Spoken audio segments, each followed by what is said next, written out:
Hello' বন্ধু বান্ধৱীসকল নমস্কাৰ। আৰু এটি ভিডিঅ'লৈ তোমালোকক আজি বৰ্তমান দিনত চাৰিওফালে মানে অশান্তি, শান্তি নাই, কাৰো শান্তি নাই জীৱনত। মানুহৰ সকলোৰে অশান্তি, গৰমত, বৰষুণত, মানে বানপানীত, আৰু ৰ'দ দিছে এতিয়াও মানে খুব ৰ'দ। তাৰপিছত মানুহে মানুহৰ চুৰ ডকাইত, ধৰ্ষণ, নানা ধৰণৰ জাতিৰ লগত কাজিয়া পেচাল, অন্য জাতিৰ মানুহে অন্য জাতিক ভাল নাপায়।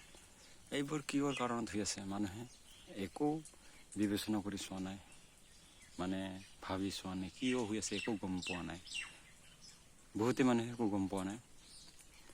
এই বৰ্তমান আমি যে এইবোৰ হৈ দেখিয়া আছোঁ, এটাই মূল কাৰণ হ'ল কলি যুগ চলে, কলিকি অৱতাৰ, মানে ধৰ্ম নোহোৱা হৈ গৈছে এই পৃথিৱীখনত। অধৰ্মৰ মানে অপকৰ্মত লিপ্ত হৈ গৈছে। ধৰ্ম কি, কৰ্ম কি, মানে মানুহবোৰে বুজি নোপোৱা হৈ গৈছে। মূল কাৰণ হ'ল ভগৱানৰ প্ৰতি ভক্তি নথকাৰ ফলত। ভগৱানৰ নাম ল'ব লাগে, সৎ ধৰ্ম লৈ ভগৱানৰ যে নাম ল'ব লাগে, সেইবোৰ মানে পাহৰি গৈছে।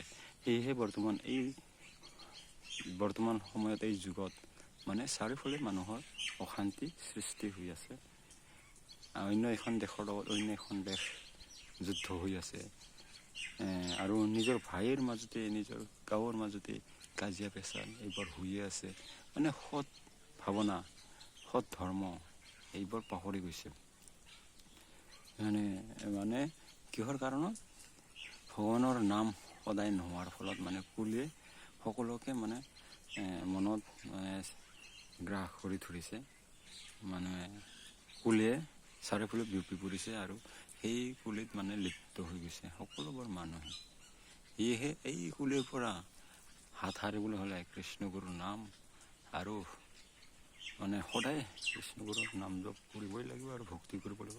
এই কৃষ্ণগুৰু বৰ্তমান সময়ত সৎ ধৰ্ম আৰু দ্বিতীয় ধৰ্ম, সৎ ধৰ্ম নাই।